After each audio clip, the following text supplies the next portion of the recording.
From Flourish DX, this is the Psych Health and Safety Podcast. With workplace mental health becoming a safety prerogative, this is the source of information on psychological injury prevention and health promotion. Hi, and welcome to the Psych Health and Safety Podcast. My name is Jason Van Schie, and I'm one of the hosts of the show. The aim of the podcast is to rapidly increase the knowledge and application of psychological health and safety in workplaces worldwide. To help with this, we have regular guests from around the world who are leading the way in this important area. But before I introduce our guest and topic for today, allow me to introduce my co-host, Joelle Mitchell. How today, Joelle? Feels like a Monday, but it's a Tuesday. It does. It's better than thinking it's Friday and then realizing it's Thursday. Or better than living in, was it Melbourne that didn't get the public holiday? And then, well, Brisbane didn't get it either. There was a few states that missed out on that Anzac Day public holiday week. Yeah, so they had the public holiday, but on the Saturday. Wasn't on the Monday. Yeah. So 4-day week, moving offices this week. You looking forward to that? I am looking forward to it. I think our new office is in a much nicer location than our current office. Yeah, I mean, pretty much. Well, yeah, for the 5 years that you've been working, we've been in 3 offices in the same precinct. So. Yes, within a block of each other. Yeah. One might say I like things the same way quite regularly. I don't like change, but this is a change that I'm looking forward to. Because you moved house and now the new office is closer to your house. A large part of that is true. Yeah. Whereas your old house was closer to this office. Correct. It was 5 to 10 minutes, and I don't like taking 25 minutes now to get to work. Yep. So we have to move the office. In everybody's best interest that you moved house, Jason. I think so.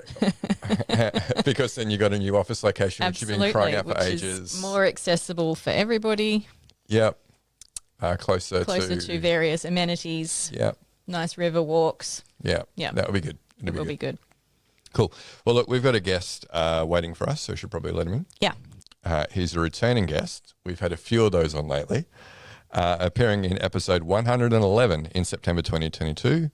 He is a founding board director of Are You OK, host of the Caring CEO podcast, author of 4 books, and co-founder of We Care 365. Welcome back to the podcast, Graeme Cowan. Lovely to join you, Jason and Joelle. Yep, no, good to have you on again, mate. I know you've been very busy and we're looking forward to catching up with all the things you've been up to since our last episode 4 years ago. I was just thinking, what was it? Late 2022 and we'd already done over 100 episodes. We started like a bull out of a gate. We did, yeah. It was, woof. Good thing we didn't have much else to do back then. Hey? That's true. Yeah. When no one was doing psych health and safety, it was so easy to do lots of podcasts. Sure was. Graeme, what podcasts are you listening to at the moment? I listened to a few. The one I listened to early this morning was the Good Life Project. I also listened to the CEO's Diary, and often as well the experts podcast. So they're the 3 that I often listen to. Nice. And what have you been up to since we last chatted with you? Well, there has been a fair bit of activity. I guess, when we last spoke, we had already started We Care 365, but we've been able to really grow its reach and impact around the world. We started in Australia with Fujitsu, did a program for their managers called We Care Manager. That was then expanded to Asia, and just in the last month or so, it's gone around the world in 4 languages. So really great to work with a large company like that and develop a global cost-effective solution to help managers have better burnout prevention conversations. Last year, was writing and launching my book, Great Leaders Care. And it was a fantastic journey, not always easy, a bit frustrating at times, but it was really wonderful being able to incorporate the stories of people I'd interviewed on my podcast, The Caring CEO. And so I was really able to show that I wasn't talking theory, that there were examples of great leaders that do champion a culture of care and high performance. Well, congratulations on the 4th book. It's very impressive. Thank you. Yeah. And I guess just like Diary of a CEO, Steve Bartlett, he created a book on the back of all his conversations, and you took a leaf out of his book and did the same. Exactly. Yeah, no, not a bad person or plan to emulate. And I guess you've been really busy, I guess, launching a new book and doing all the media activities and whatnot. Yeah, in the last sort of 3 months, I've done 15 podcasts. I've done probably about 10 radio interviews, ABC TV, and a lot of writing articles for a lot of magazines that were connected with the book, like, Fast Company, Forbes, HR Director, New Zealand Company Institute of Companies. So, yeah, a wide range of audiences to speak to. So I think it really demonstrates that, people are really finding this era, this time, very, very uncertain and with lots and lots of change. And as you know, massive disruption with AI, which is happening in every workplace. The chaos in the Middle East is also providing lots of uncertainty for many organisations, and also the cost of living crisis. That's a lot of people are feeling the pinch because of that. Yeah, absolutely. And I guess, yeah, with your book, I guess, like you say, it is good timing to bring it out, and understanding that there's a lot of things that are outside of the control of organisations with what their employees are experiencing, and how can leadership actually address that. I'm curious on, what are the key themes? We're going to hone in on one that's actually related to our podcast in a moment. But what are the key themes of the book that you cover? I guess the first thing model is a moodometer, and it's from 0 to 10, green zone, amber zone, red zone, and it's a simple tool, but people relate to it well because we're all somewhere on that moodometer every day, and it doesn't have the same level of stigma as, say, a mental health diagnosis or something like that. And then the second really important element is the Great Leaders Care framework, which is self-care. So it's building our personal energy and resilience that lasts. Crew care, which is building psychologically safe and resilient teams. And red zone care, which is about being able to identify and support someone who's struggling. And then the final element is code green, how you go for yourself being in the green zone and the team being in the green zone, and able to share some amazing stories of people who've really embraced this culture of care and built significant organisations. Yeah, terrific. Any of those themes your favourite, Graeme? I mean, you've had to speak about it on 15 podcasts before now. Well, I always enjoy talking about self-care because I think that's just fundamental. It's so essential to everyone. We can't support others if we're not in good shape ourselves. So that's a really important component. Crew care, nothing is better than being in a team that really works and really rocks. And one of the things that I do in my keynote presentations is to ask people to think about a great team they've been part of, something that really stood out, and to picture the faces of the people that were in that team, and then consider what makes it different, what made it stand out. And I use Menti, like an anonymous voting tool, and give people about 10 different options to choose from. And in 95% of the cases, the top 3 things chosen are: we care about each other, we had each other's back, and we encouraged each other. And I think that just reflects a real fundamental human need we have, which is to feel we belong and we're connected and we've got people who are there to support us. It goes back to, tribal times when, we lived or died according to the support around us. And even though it's not quite that dramatic now in the workplace, it still is a really important component in having enjoyable work that provides great outcomes, but also it's good to be there. We're working with people we really like, and at the end of the day, we spend a lot of time at work, and it should feel good for us. Yeah, absolutely. And a key theme of Dr. Kat Page, good friend of the podcast and chair of the upcoming PHS Con. Her book's all about good work, as you say, which has all these beneficial outcomes.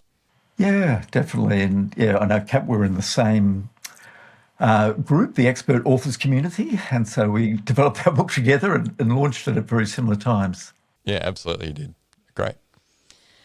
So the chapter that we really wanted to focus in on today, given the nature of our podcast, is the chapter on complying with WHS laws.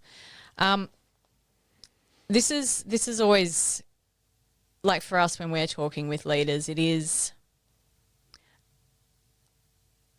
often a difficult one for them because a lot of it is, I guess, around education and actually what is it that the laws are asking you to do, and they get really worried that they're going to, that they're supposed to be psychologists or, treat disorders or in their teams and those types of things. Are you sort of finding similar that a lot of the need coming from leaders is around education in what the laws are primarily and then getting into the practical stuff, or have you seen a change in that recently? I think that's still really important, but I also think that there's also a real need for being able to communicate in common knowledge, in language that, a year 10 person can understand. And one of the things that really struck out for me, and I think we actually discussed this in the last podcast, is that I once put a post on LinkedIn which basically said, if you want to improve or boost employee mental health, give them a good manager.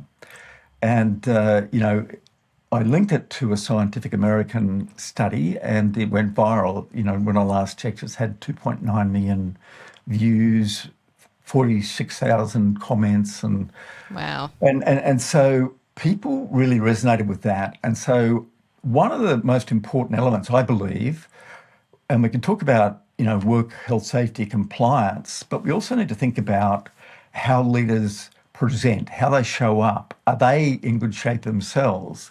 Because I think that then allows them to adopt things and adopt practices and behaviours that are good for the team.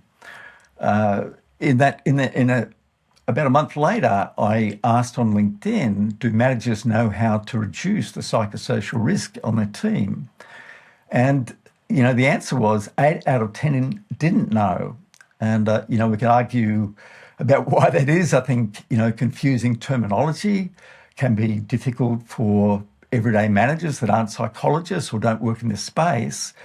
But I think, one of the real lessons we learnt with Are You OK? Is that simplicity wins. When we first tried to launch Are You OK? There was 2 or 3 of the biggest mental health brands that didn't want to be associated with us because that we didn't have a psychologist or psychiatrist, as part of our group. But what we did have was Gavin Larkin, who had he came from a branding background. He was the CEO of an advertising company.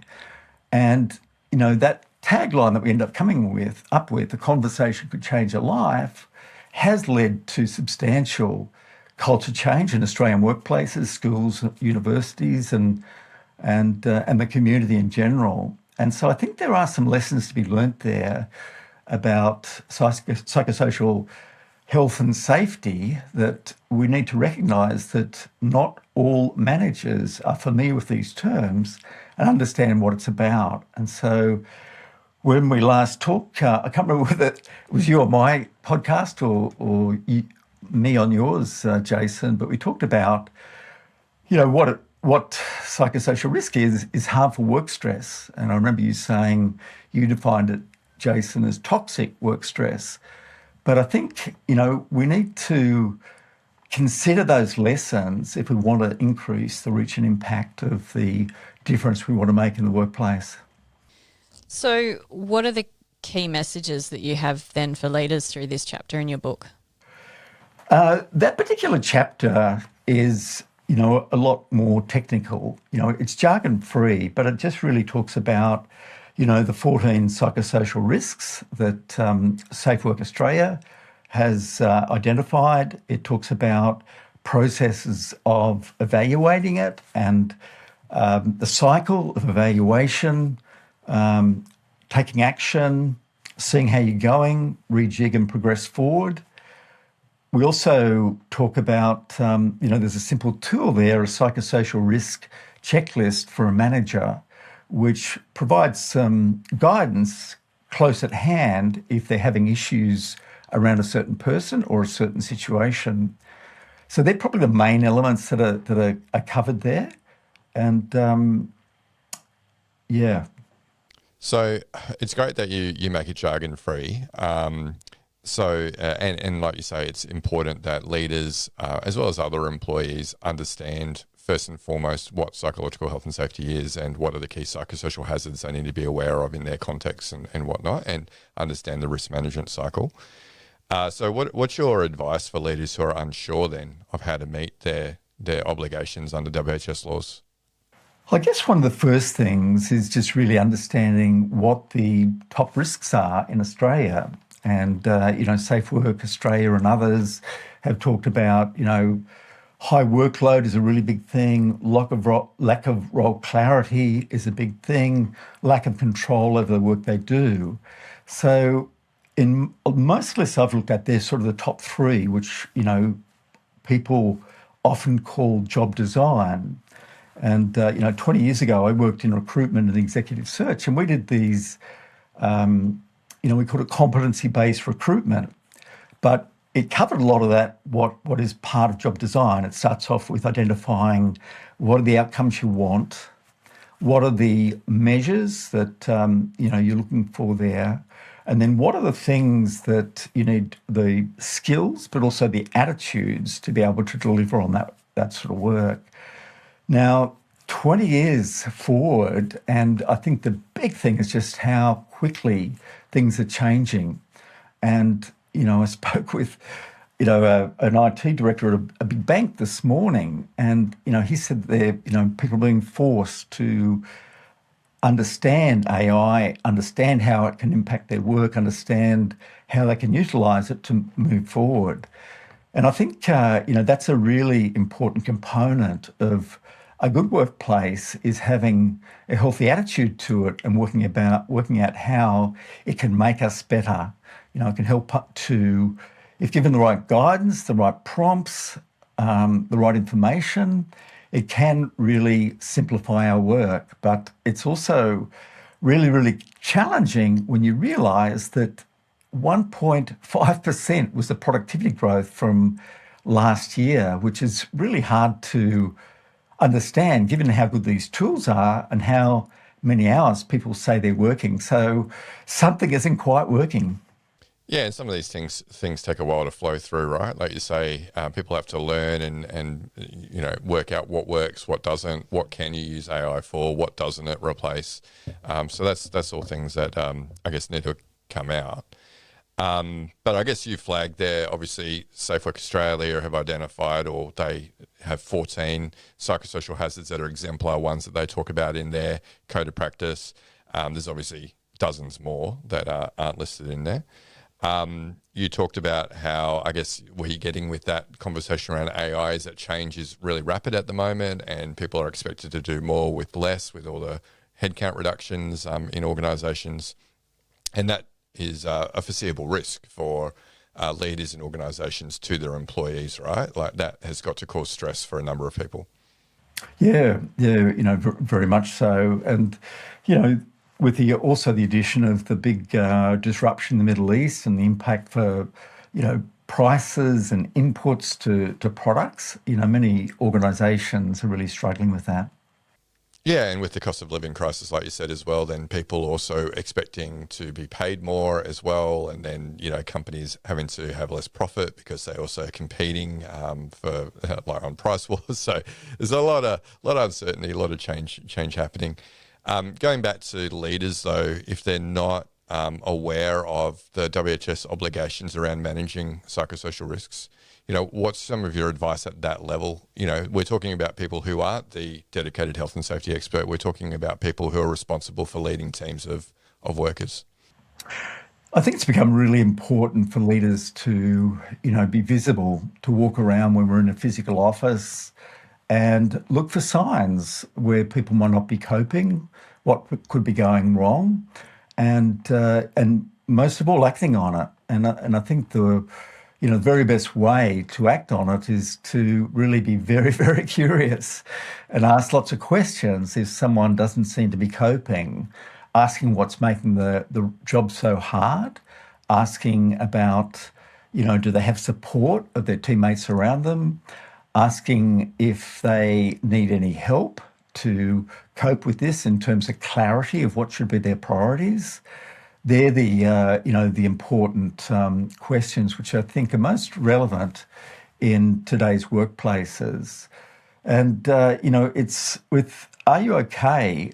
We talked about being able to identify someone who's struggling. And it's always, well, in most situations, it's changes in mood, changes in energy, changes in appearance, changes in reliability, changes in life circumstances like, divorce or financial issues and that sort of thing. So they're the things, I guess, to be mindful of, and see if solutions can be found for those circumstances. It's not easy. It's not easy. And, you may have seen Wiley research that came out in December 2025, which said that 47% of managers are severely stressed each week. So when you've got 1 in 2 managers that are stressed, their capacity to be able to assist, to be able to properly support, to be able to properly diagnose is really compromised. And so, I think that is also one of the biggest threats out there, is just how stressed and burnt out managers are. Do you need more psych health and safety in your life? Then head over to the FlourishDX Academy for several free on-demand e-learning courses. If you're an internal professional, follow FlourishDX on Eventbrite to register for any of our free fortnightly interactive webinars. Our flagship professional practice program is also exclusively available for internal professionals. The 12-week course blends theory, applied practice, and interaction with other professionals through live lectures and a monthly community of practice session. Find out more about all these learning opportunities or inquire about a bespoke in-house training at the FlourishDX Academy. www.45003.org. Now back to this episode. Yeah, it's an observation we've seen as well when working with clients. Some clients want to skip ahead and start to distribute ownership of psychosocial risk management to leaders in their organisation. But these leaders are often overwhelmed already just with BAU and trying to stay afloat, let alone trying to learn something new and implementing it without necessarily the right level of support, procedures or tools from their own organisation. Yep. Fully agree. But I like how you distill it, though, because it can be quite simple. I mean, really, it's the organisation that's responsible for implementing the policies, procedures, tools, and training up leaders on how they are to adopt psychosocial risk management. But it can be as simple without that of leaders, like you say, taking notice of their employees, asking them around, what aspects of work are better than others, what are the stones in their shoe, what are the things that the leader could help support to address and craft better work experiences. Yeah, but it's also, Gallup research tells us that 70% of the engagement and well-being in the team is due to the manager. So having a manager that's in good shape is fundamental to that.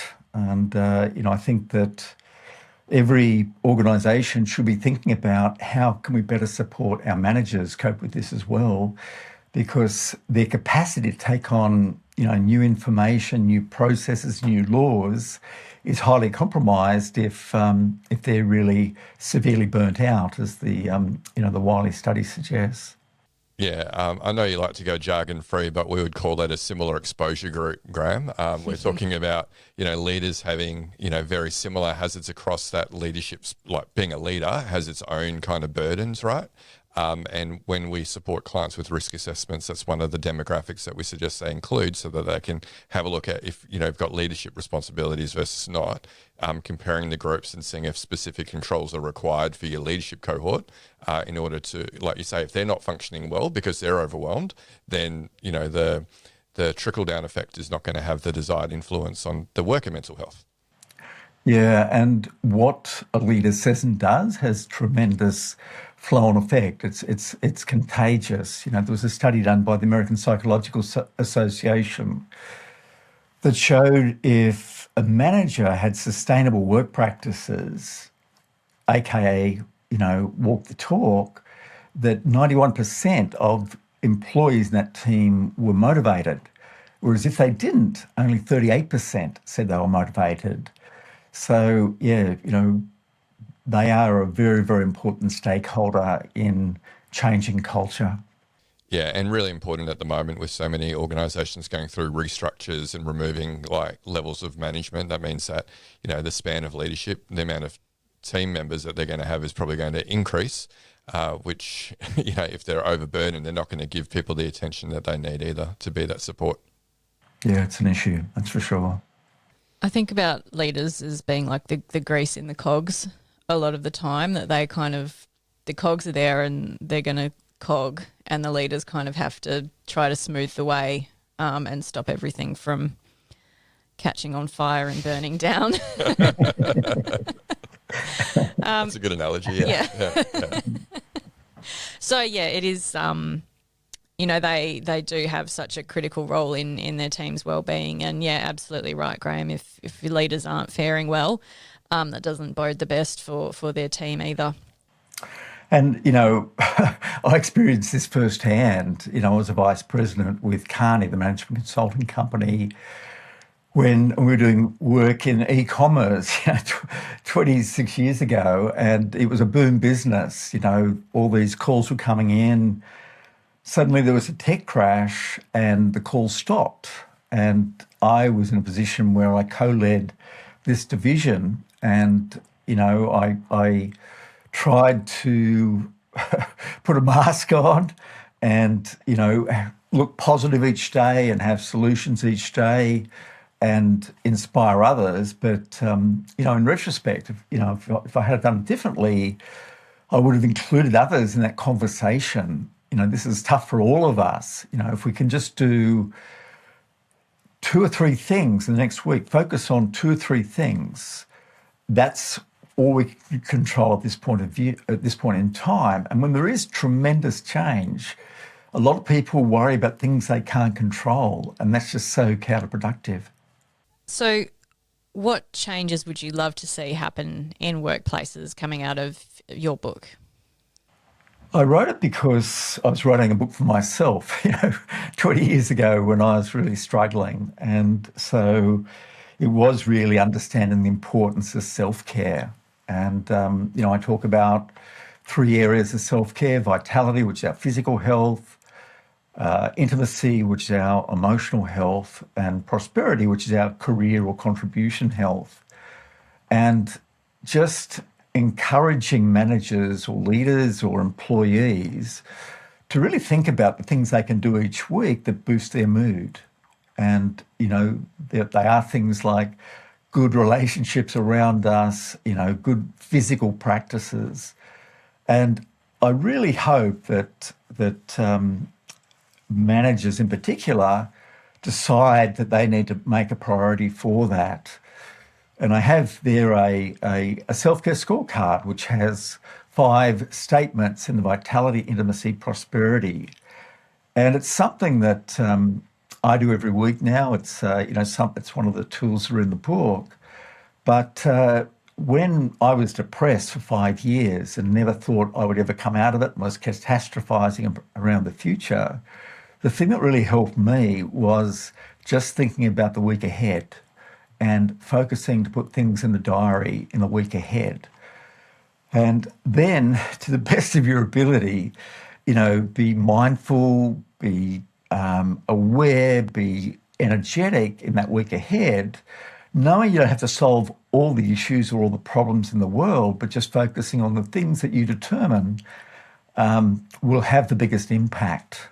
So that's the first element, I guess. And, I was fortunate enough to also interview some really great leaders that do this. Melissa Reynolds, who's the CEO of State Trustees in Victoria, has a very disciplined physical health activity. And Ellen Derrick, who's a managing partner at Deloitte, also is very, very religious about doing things that keep them well. And, recognizing that if we do have good sleep, if we do have good energy, if we do largely eat the right things, not always. I love gelato and chocolate. But if we largely do that, and it does put us in a place where we're much, much better able to cope with uncertainty and cope with things that are changing quickly. The crew care, there's really just three elements of this, and that's about caring about belonging, really looking at how we can promote care and belonging in the team, leading with psychological safety, which, as you well know, is about people feeling comfortable to make suggestions. They can be their authentic selves. They can challenge ideas they don't agree with. It doesn't mean it's a democracy, but people feel heard and part of it.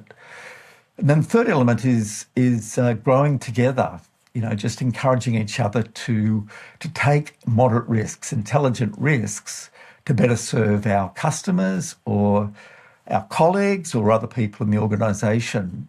And, there's amazing examples. You may have heard of a book called Everybody Matters by Bob Chapman.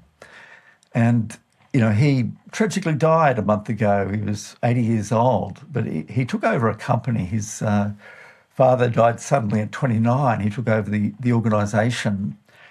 And they were in real financial strife. They were only turning over $20 million and had about 200 people. And he ran it like an accountant because he was an accountant and he was an MBA. And he got it out of a crisis, but then he had a real realisation. And it happened when he went to a wedding and he saw, the father bringing the bride down the aisle and just thought at that point in time that the parents and the family of the bride and also the groom were just really, really hoping that this would be a great partnership they were going into. And Bob's realisation was that we have people with us for longer than they're with their spouse or partner. And so we have a responsibility to really think about how we make this as good as possible, how we make the work as good as possible so that people feel like they're making a contribution. And anyway, over 50 years, Bob built that business up to be $3.6 billion in turnover and to have 12,000 people. But probably what's even more remarkable is that they were in the manufacturing business. And it's very well covered about, how poor manufacturing is doing in the US. But they just found a way to do it. And what I also like about Bob as a senior leader, he said not only are we responsible for having the right people on the bus and also them feeling good about themselves, their team and their organisation, but also good about knowing that they're on the right bus. And what he meant by that is that, the senior leadership team's responsibility is to making sure it's the right business model, the right strategy, the right tactics. But, just to see that remarkable success when someone just really did embody that spirit of care and that mindset that everybody matters. Mm. I'm reminded a little bit of, remember when we interviewed Adam Grant on our podcast, Jason? Oh, vaguely. It was a while ago now. I might be struggling.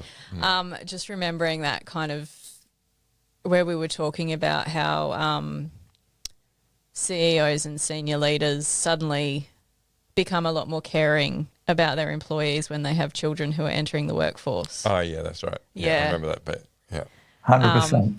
Yeah, it's I think very ties in, Graeme, with what you're talking about there, that actually, if we remember that the people that work for us are first and foremost people and, treat them with the care that we would hope our children are treated with when they're in the workforce, that can go a long way.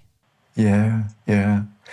And I think, being able to have the measures that, you at Flourish DX have as well, where, I do talk very much about leaders taking responsibility, about building great teams around them. But being able to check and see how things are going is critical, because you can only manage what you measure. And you don't know you're making progress unless you measure and see how things are going. Yeah, definitely. Yeah, it can also be a good indicator of when they need to bring in an external expert, like whether that's a business partner, for example, within their business to support in redesigning the work, because we know leaders can't be experts in everything and they don't necessarily know what things that they can pull to improve people's experiences. And I think that the very good leaders realise that, Jason. I think they readily admit that they don't know everything and they need to tap into the best knowledge in the team, the best knowledge in the group to making those great decisions. Yeah. By the way, Adam, if you're listening, we'd love to continue the conversation. I think we could flesh that out a bit further. He definitely is just a religious listener of ours now. Yeah. I've seen him talk a couple of times. He's fantastic. Yeah, he's not bad. No, you're great, Adam. Please come back on. Graeme. Yeah, actually join Graeme as a 2-time podcast guest. Yeah. That's the next level, Adam, if you're listening, which you are. Graeme, we're at a point of our podcast now, which we got to last time as well. We get to it with every one of our guests. Eventually. The question I'd like to ask you, and I'd like to listen back to episode 111, see if it's changed. I'm sure you're definitely going to do that. What are your hopes for the future of workplace mental health? First of all, that it's measured, that you really know what's going on. And I had a guy on my podcast this morning that, he came from a finance background. He worked as an analyst in Wall Street. And, everything was run by numbers there. And then he ran his own real estate agency and built it up to 150 people, and then realised that there were no real proper measures of how people were going and what their energy was like, what their competence was like, but also what their contribution mindset was. And he was able to form these measures about the way that people served, and people who were very successful had a service mentality. We talked in the past of servant leadership, but that was one of the real findings that he had.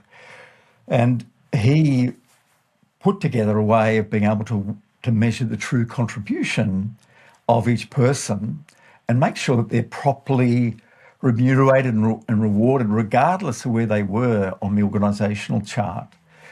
So I think, being able to measure in real time how a team, an organisation is going, to realise that we all have a responsibility for our own well-being, our own self-care, but, we all have control, whether we're a manager or a team member, on building a great team or a great crew, and also being able to identify and support someone who's struggling, who may not be coping.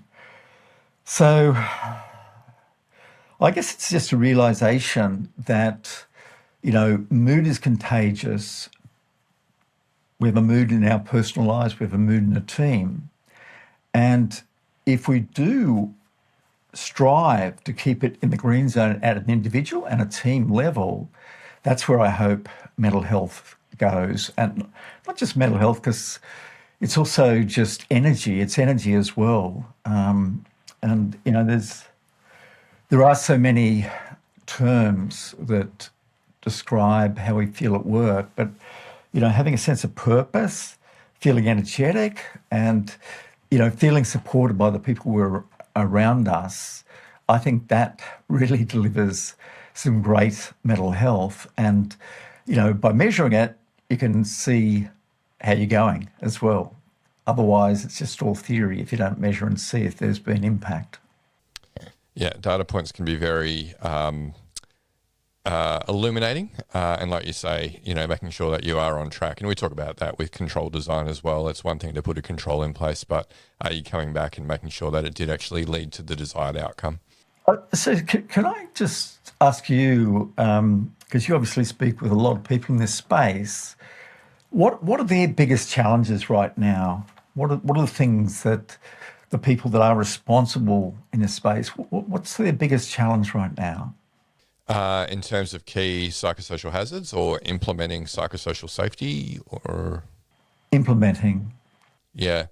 I'd say the biggest one, it comes up a lot, is moving from paper-safe practices to operationalising psychosocial safety. So many organisations, when the regulations came in, thought, okay, what do we need? All right, we need to do a risk assessment. We need to update our risk registers. We need to make sure that we've got the right policies in place. And many of them kind of like began and ended there without going, well, actually, have we changed anything fundamentally about people's work experiences? Just updating your policy and your risk register doesn't change that for people, and therefore it doesn't have a mental health benefit. So I think, the regulators have been going through a process of educating organisations around, okay, what are the fundamentals you should start with, which might include a risk assessment and some education.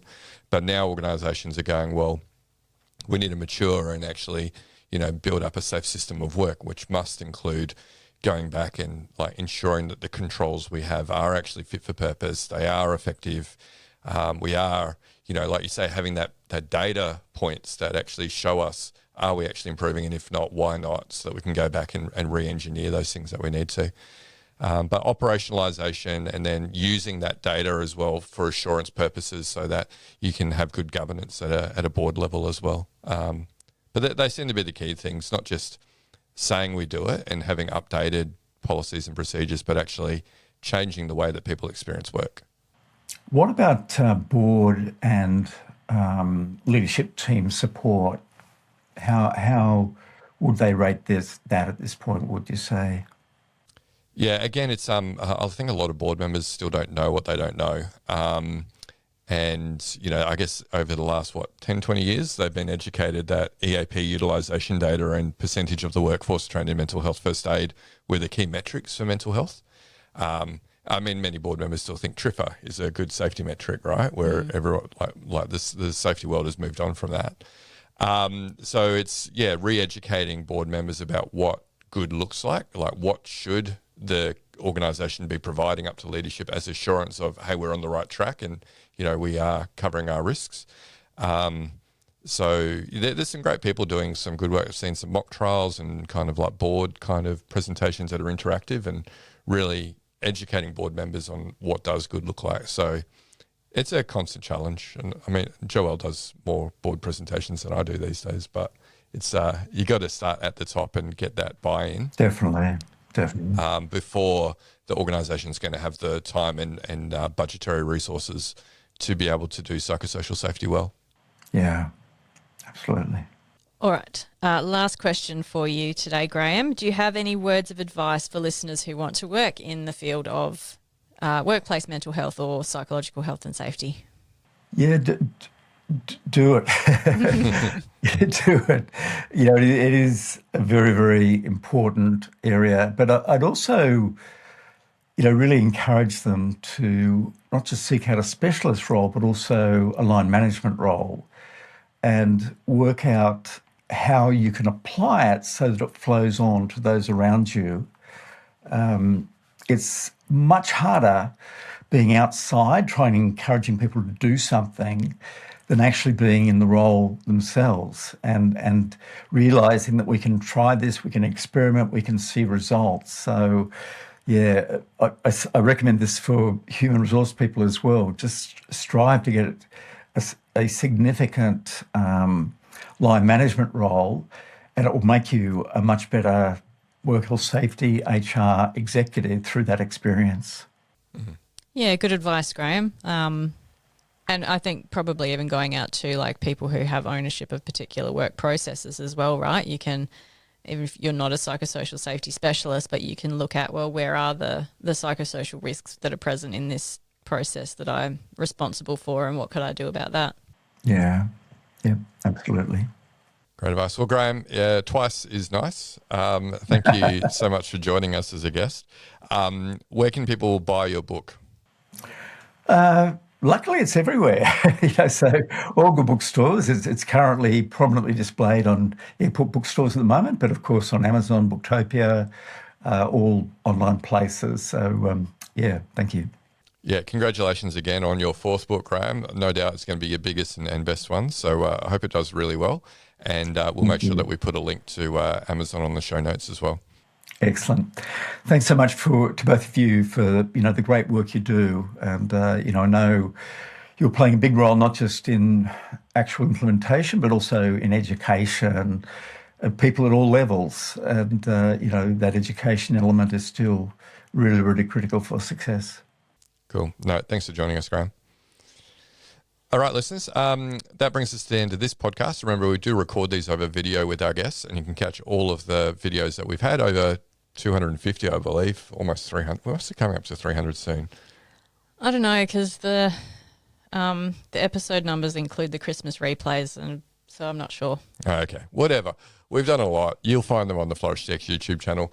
We also take snippets, the best of the best, and put them on the FlourishDX LinkedIn page. So go over there to see the highlights. And while you're over there, you can continue to connect and interact with myself and Joelle, and Graeme's over there as well, but if you want to continue the conversation. But thanks for listening. We'll catch you next episode. You've been listening to the Psych Health and Safety Podcast. To stay up to date with the latest on psychological injury prevention, follow FlourishDX on LinkedIn and subscribe to the Psych Health and Safety Podcast at www.psychealthandsafety.com.